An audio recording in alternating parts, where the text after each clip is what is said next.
Hey guys, welcome to another episode of Foresight TV. I've got Howard Gleckman with me today. I have watched the stuff he's been writing about policy for years and years and years, and we had a chance to have dinner, I guess, at the Senior Living 100 conference a few weeks ago, and I begged and pleaded that he would come. I didn't have to really do that. He was very gracious about it, but he agreed to come on, and and we're going to do this all over again because I didn't hit the right button.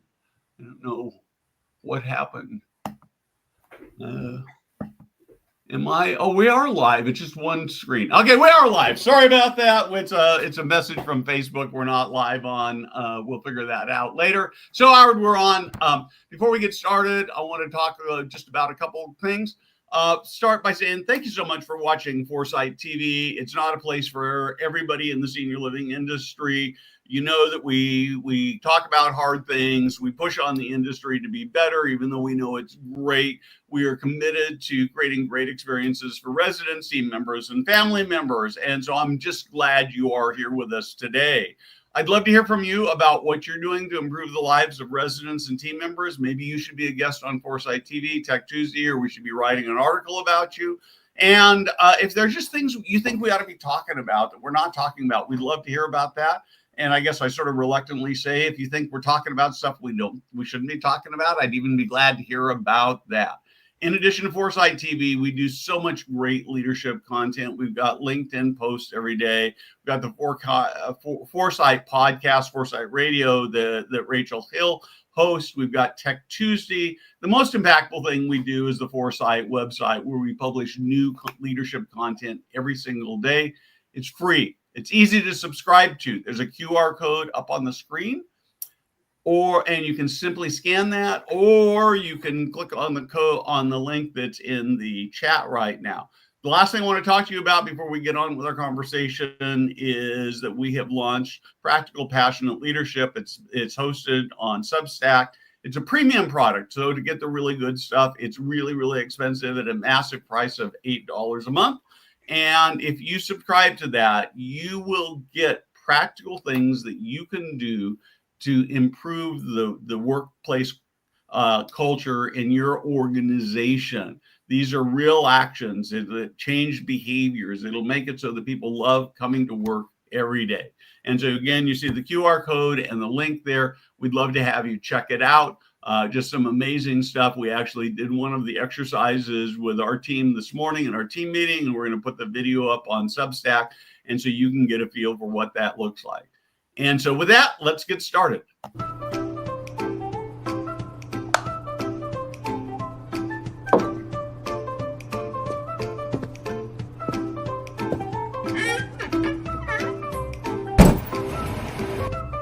Hey guys, Steve Moran here.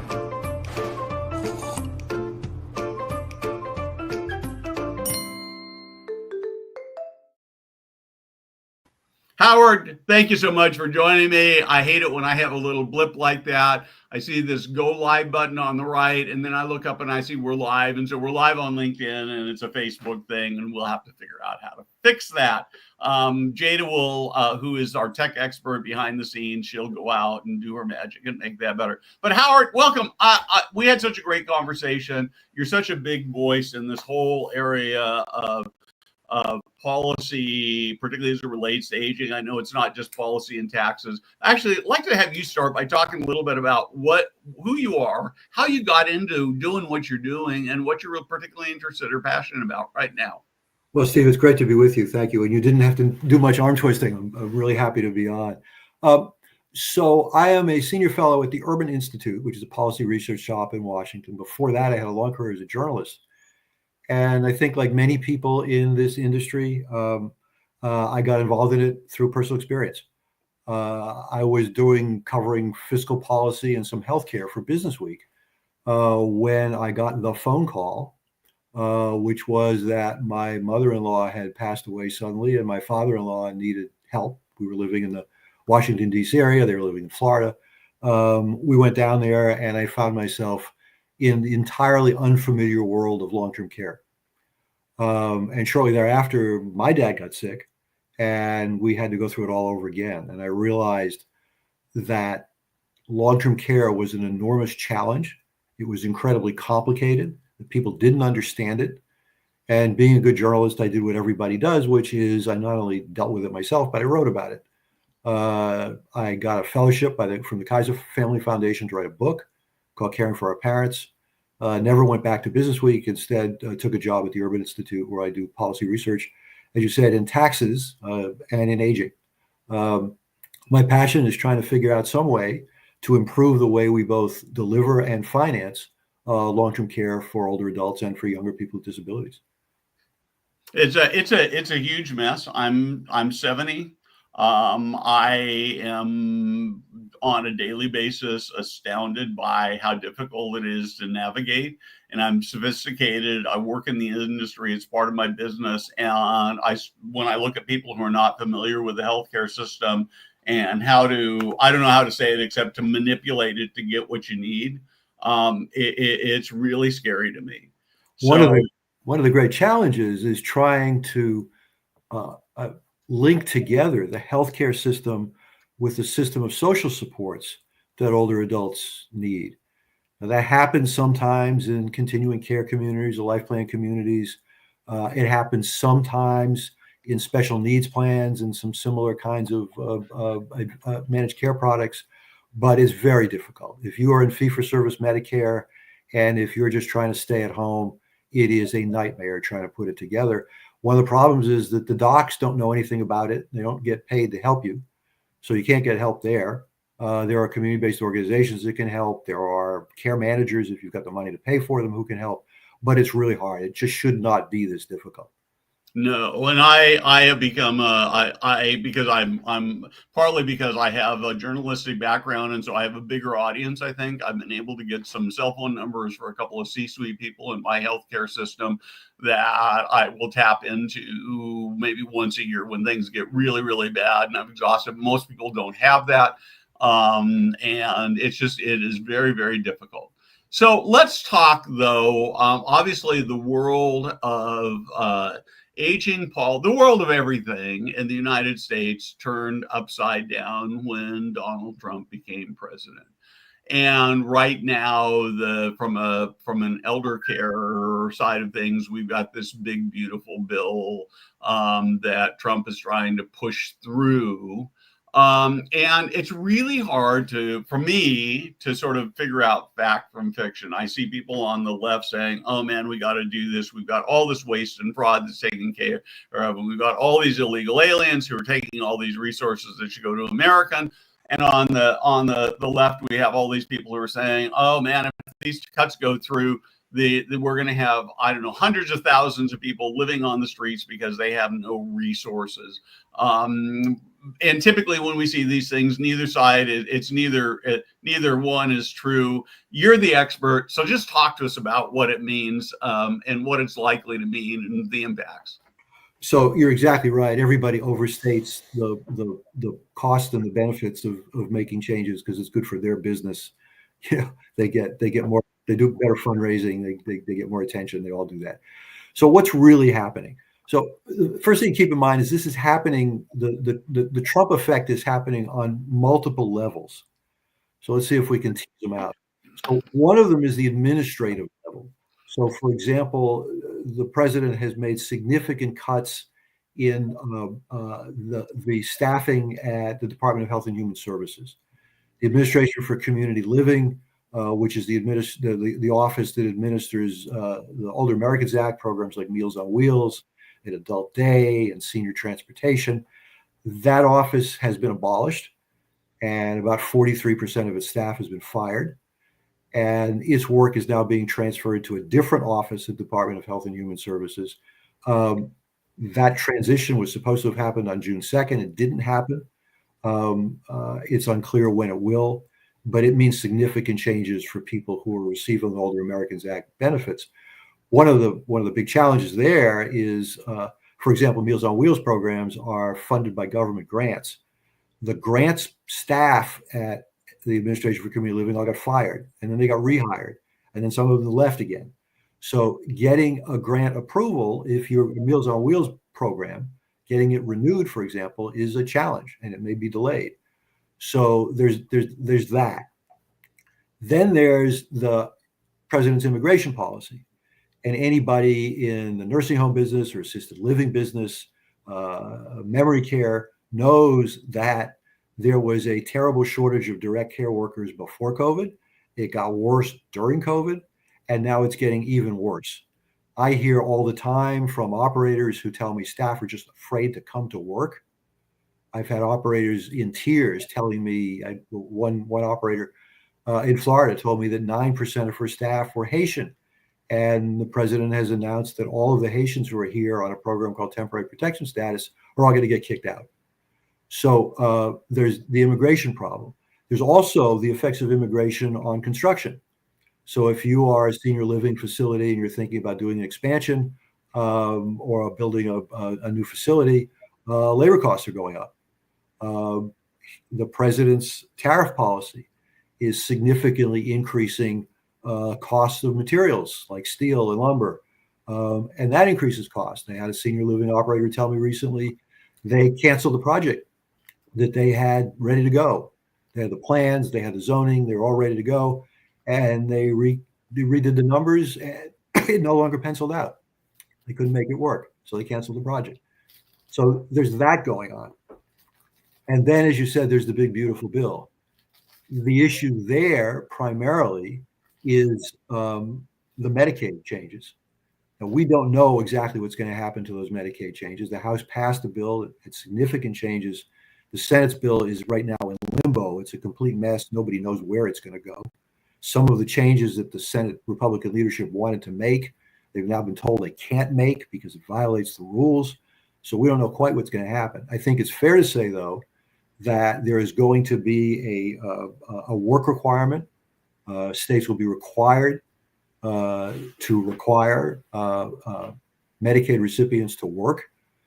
Now, older adults and people with disabilities are exempt from the work requirement, but caregivers, family caregivers for older adults may not be exempt from the work requirement. So imagine you are the adult daughter of someone who is working a minimum wage job, but only working part-time because you're caring for mom. That may not be enough, and you may now have a choice between going to work full-time and having nobody to care for mom, or losing your own Medicaid. So wow. Issue which is quite ambiguous in the legislation. I've looked at it. I'm not a lawyer, but I've had lawyer friends look at it. They can't understand what it means. So that's an issue that I think everybody's got to be very careful about.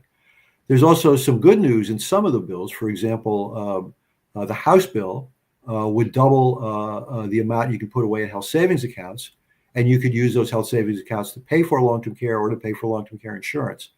So there are a few things in there that might be good for the industry, but on net, there are a lot of challenges in all of these initiatives. And then finally, and maybe we can talk about this a little bit separately, there is the president's 2026 budget. And that budget, which has not gotten very much attention, also has some significant changes, particularly affecting affordable housing for low-income adults. So a lot to process, a lot going on. Yeah. So I want to let's hold on the 2026 stuff. I want to get to that. I think it's really important to talk about. I think part of the problem the problem I see in so much of this is everybody's got everybody wants a piece of the pie, right? So I look at senior living, and there are a lot of people in senior living, including me, who look at particularly assisted living and memory care and say, there are people who are in long-term care and nursing homes that could that are on Medicaid that could do fine in assisted living. They'd have a higher quality of life, much lower cost to the government. There are times where, I know some states have hospital at home, which would be something that could potentially happen in senior living. And there's sort of this dream of being able to get their hands on this money. The other part of it is that, and we're seeing some shared savings on it with some of the special needs plans, but the idea that assisted living can reduce rehospitalization and falls and those kinds of things, saving Medicare Advantage programs, or really even Medicare, significant dollars, and they should participate in that. And so there's all this dreaming of that. But at the same time, what the industry doesn't want is it doesn't want federal regulation. And so they sort of bought both ways. And of course, it's hard to blame them on the federal regulation part, right? We looked at what's happened to nursing homes, and I think it would be hard to argue that all the regulations we have in nursing homes have made them substantially better, but they haven't made them substantially more expensive. So I'm going to sort of stop with that commentary and have you react to that. Yeah, it's an interesting challenge. So assisted living, as all of your viewers know, is regulated by the states and regulated in many, many different ways. Some states, I live in Maryland, where the regulation is very strict. Other states is much less strict. And it's very hard to find a way to balance between the regulation you need to protect the health and safety of residents and recognizing that one of the great things about assisted living and memory care is the flexibility that it's got. So how do you balance these two things? How do you allow the industry to be flexible and to change with the need? For example, the development of memory care, which didn't exist 15 to 20 years ago, and now it does. In a highly regulated environment, it would have been very difficult to do that. Yep. Well, how do you balance these two things? And it's been a real struggle, frankly. The Biden administration probably went overboard in terms of the regulation that it was requiring. The Trump administration looks like it's probably going to go a little too far the other way when it comes to at least to nursing homes. And assisted living will continue to be regulated in different ways. One of the things that I think people in the industry ought to be aware of is as federal regulation is reduced, and the Trump administration made no secret of the fact it's going to get rid of a lot of federal regulation for nursing homes, that there's going to be a growing incentive for the states, at least some of the blue states, to increase regulation. So they're going to try to pick up from what the feds are not doing and doing it themselves. And assisted living, memory care may get caught up in some of that. And what you may find, particularly if you're an operator that's operating in multiple states, is you're living in an environment where the rules are different depending on where your facility is. And I know that can be just an administrative nightmare for operators. So be aware that the reduction of federal regulation may not entirely be a good thing. It may create some maybe unanticipated challenges. The other thing that I warn the industry about, and it doesn't make me very popular, but I'll say it again here, is that particularly nursing homes, have a terrible reputation, frankly. And to the degree that deregulation makes it easier for bad operators to do what they do, that's going to make the reputation for the entire industry even worse. And I think in that environment, nursing home operators, CCRCs, anybody who's got a nursing home in their portfolio has got to think about whether or not the industry wants to do more self-regulation and do something about those bad actors that really are destroying the reputations of very good people who are trying to run a good, honest business. Yeah, I think this is one of the biggest challenges that we have. I've got a bunch of news alerts, right? So I tend to see the stories when senior living or nursing home something terrible happens, and they get splashed all over the news. The Guardian had one maybe 4 weeks ago that was pretty terrible. It was entitled $11,000 a month, and this is all I get, something like that. And I don't see the industry. That's assisted living.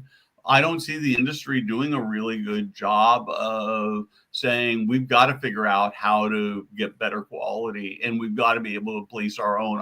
We hide our heads in the sand, and as I talk to leaders about it, they go, "Well, that was just a one-off," or "Yeah, there's some bad operators," but oftentimes these are big companies that are doing this, and so I don't know how we get there. Are there any models out there for self-regulation that we should be looking at?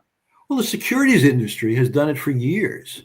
They have avoided a lot. I mean, they've got plenty of federal regulation, but they've avoided a lot of it with their own self-regulation. The stock exchanges do a lot of self-regulation. Some of the trade associations do. And look, I mean, let's be honest about it. You know, the operators know who the bad actors are. Everybody knows who these guys are.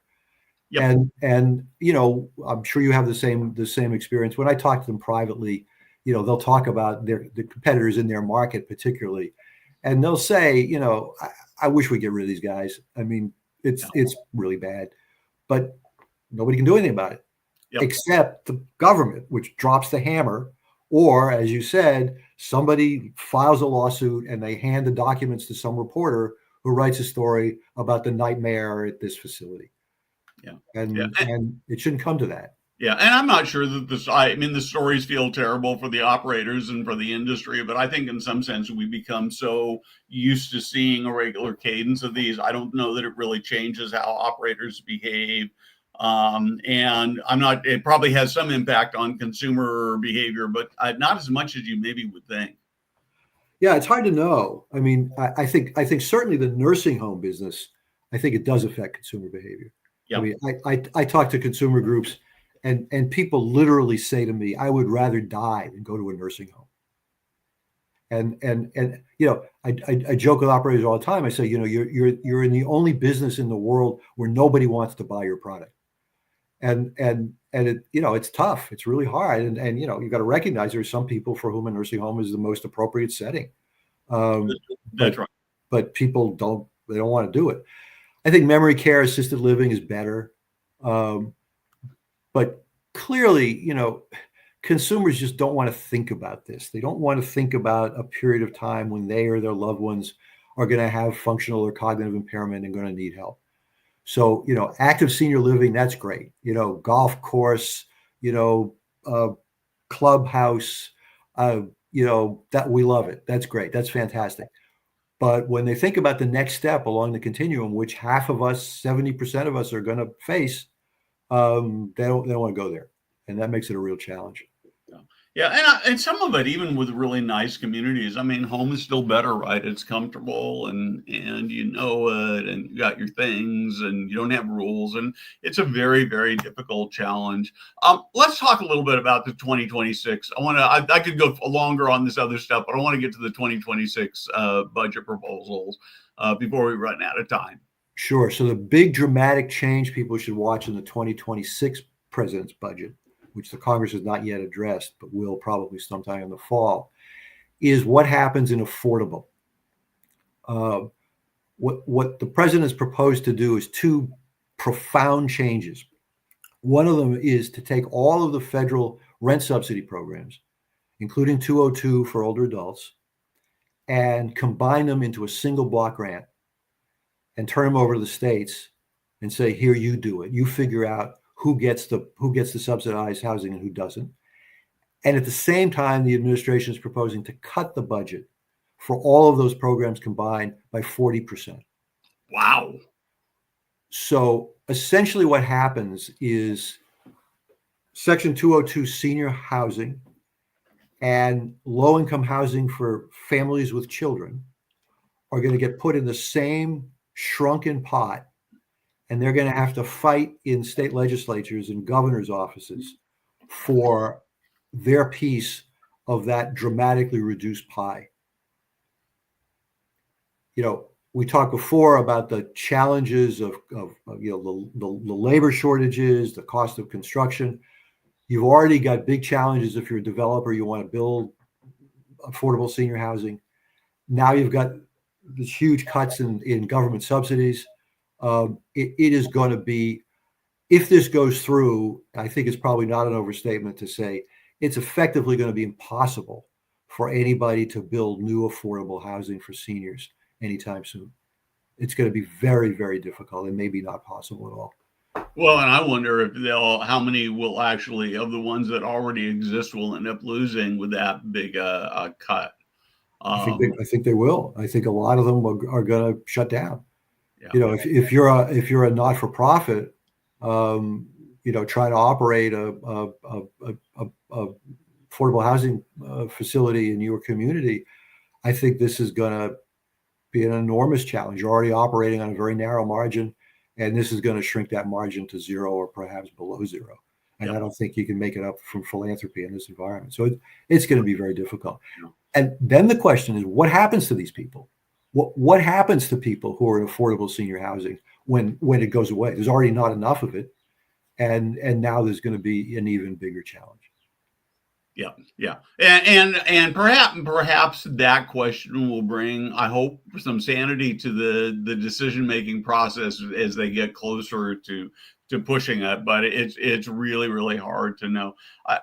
Part of what makes this so frustrating for me is that the overreaction we're seeing out of the Trump administration is a reaction to decades of the government just not being very accountable for the money of the people's money that they've been spent. And you look at that and you wish that somewhere, two things, right? That along the way they'd been more responsible, and that the current Trump administration was not that they shouldn't try to reduce waste and fraud and those kinds of things, but that they take a more measured approach at it. So there actually are data about this. So, for example, the Trump administration talks all the time about waste, fraud, and abuse in the Medicaid program. The Medicaid program actually has remarkably little waste, fraud, and abuse. The estimates are that improper payments in Medicaid account for about 5% of total Medicaid payments. And that's improper payments. That's not fraud. Some of it is, but some of it's just mistakes or disputes about how things are billed. And the other thing to keep in mind is those improper payments don't go to Medicaid recipients. They go to providers. They go to doctors and hospitals and nursing homes. They don't go to individuals. So kicking, millions of people off of Medicaid isn't going to do anything about that. Sure, it's true that there are some people who lie about their health status or about their financial status to get onto Medicaid. It happens, but and it shouldn't. And anything the government can do to stop it is great. But it's a small problem. It's a tiny problem, and the legislation that's being floated in Congress is far beyond what's necessary to prevent that kind of waste, fraud, and abuse. And in fact, it may even exacerbate it, because by cutting staff in the federal government, you're actually getting rid of people who know how to catch waste, fraud, and abuse. So there's a little bit of it, but let's be honest. I mean, the cuts that they want to make to Medicaid are not being done really to prevent waste, fraud, and abuse. They're being done to pay for the tax cuts. And to also respond to what is really a theological argument on the part of some people that you don't deserve Medicaid if you can work. And the reality is, and there's tons of studies about this, the reality is that the vast majority of working age people who are on Medicaid can't work because they're sick, because they're physically not able to work. Something like 2/3 to 3/4 of people who are of working age on Medicaid are physically or mentally unable to work. So you're not going to get a lot more people in Medicaid. The last thing I'll say about this is one of the ways that Congress wants to respond to this is, oddly enough, to create more red tape, to create more paperwork for Medicaid recipients. So, for example, under the current law, to be eligible for Medicaid, you have to be recertified once a year by the state. The House bill will require you to be recertified twice a year, which means that you have to fill out more paperwork, and the state has to have more people, more bureaucrats to read that paperwork. So this is weird to me, because Republicans have kind of always made their reputations for being opposed to government red tape. And here they are now creating more government red tape, which is kind of an odd thing to me. Well, I just think that when you look at the two sides of the party, I mean, 30 years ago, it was, the Republicans stood for small, at least theoretically stood for small government, and the Democrats believed the government should do everything. And I think today it's fair to say that the Republicans sort of like big government as much as the Democrats. They just have different priorities. And I don't know that either one of it is, I'm not shy about it. My leaning sort of, I'm not a pure libertarian by any sense of the imagination, but I sort of lean in that direction, and because I think there are things we have to be practical about. So I sort of, my last question is more conceptual, and this is sort of a big dream question. If we could make Howard Gleckman the czar of healthcare in the United States, and Howard could go in and completely redesign the system, what would it look like in broad terms? So, Steve, you got about another hour. I think we could sort of go through. I know you got to do this in 3 minutes or 4 minutes. Okay, so there you go. So I think there are a number of issues. So one of them is, hospitals, docs do what all the rest of us do, which is they respond to the incentives that they're given. Yep. So when the government pays them to do things in a certain way, it shouldn't be surprising that they do it that way. I would, you probably would. Yep. So the government really is getting the healthcare that it pays for. This is what it wants. So one of the things I would do is I would change the way healthcare is financed. And we're seeing a lot of that now. For example, the rise of managed care, the rise of even in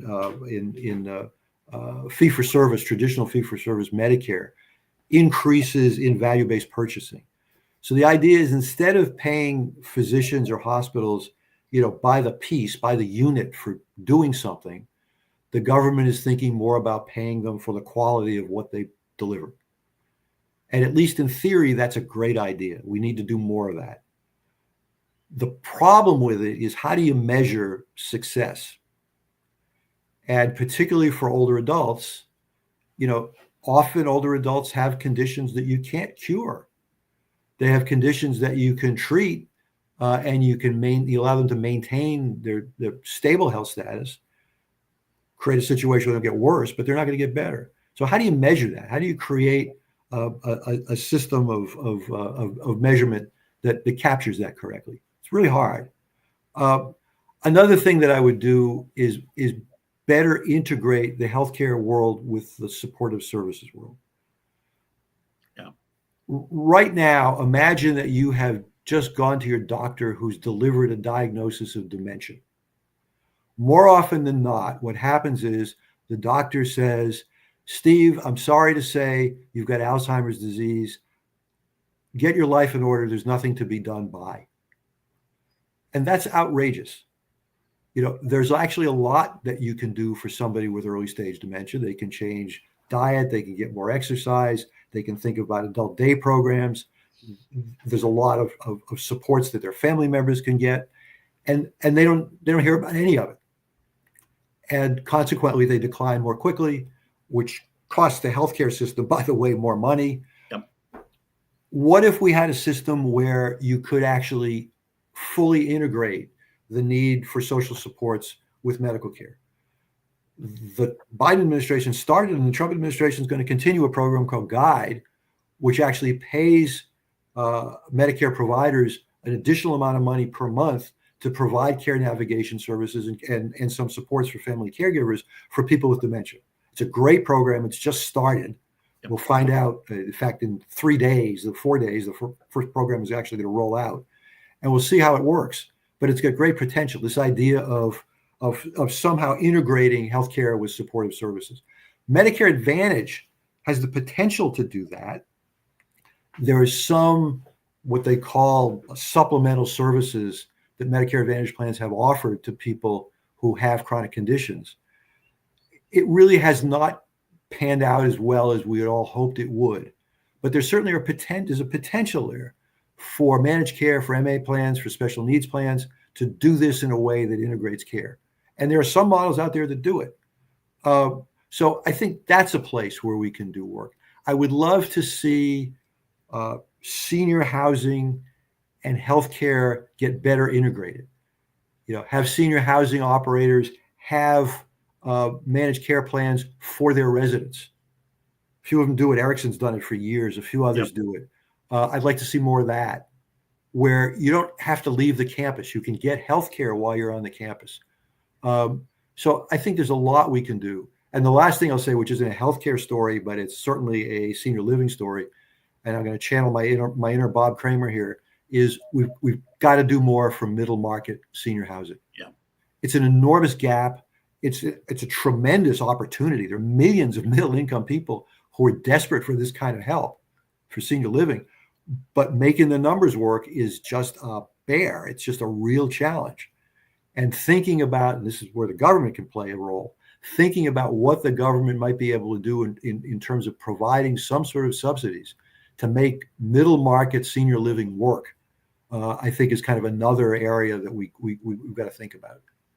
Yeah, as you're talking, and sort of not a new thought to me. I just think that the one of the biggest challenges is that if we could be able to somehow say we're going to give people whatever the optimum level of care that they need is, that I think we'd actually save money. And so we put people in nursing homes because they don't have any money and they can't afford assisted living. Sort of the same thing is true with the PACE programs, right? You can't do PACE unless you have a lot of money, in which case you're probably going to stay home, or you have no money at all. And if you could say, here's somebody who's got $4,000 a month, they don't really qualify for PACE, but we're going to keep them out of the hospital, keep them out of the nursing home. If we let them pay $1,000 and the government pays $3,000, but we have so little flexibility in being able to do those kinds of things. That's exactly right, and that's that middle market. Those are those people who make a little too much or have just a few too many assets to qualify for Medicaid, and they don't have nearly enough to pay private pay for this. And those are the people who really are stuck. And we've got to really think about doing more, because those are people who did the right thing. I mean, they worked all their lives, they put money aside as best they could, but now they have a long-term care need. It's way beyond what they can afford. And what can we do to help them? And you're exactly right. They don't get the care. They stay home without the proper care. Then they fall. Inevitably, they have their fall. And now they're in the ED, and then they're hospitalized, and then they have their hip fracture. It all goes south for them. It costs the system hundreds of thousands of dollars that it didn't have to spend. Yeah, absolutely. Well, we're way past time. Howard, this has been amazing. We'll have to do this again, maybe after these bills have passed and we look at the aftermath on it. But what a great conversation. What an honor to have you on, because you have such a depth of knowledge. I appreciate that. And I hope you have a great 4th. Steve, same to you. Thank you. It's been a real pleasure to be with you. And anytime you want to have me back on, I'm happy to do it. Awesome. Great.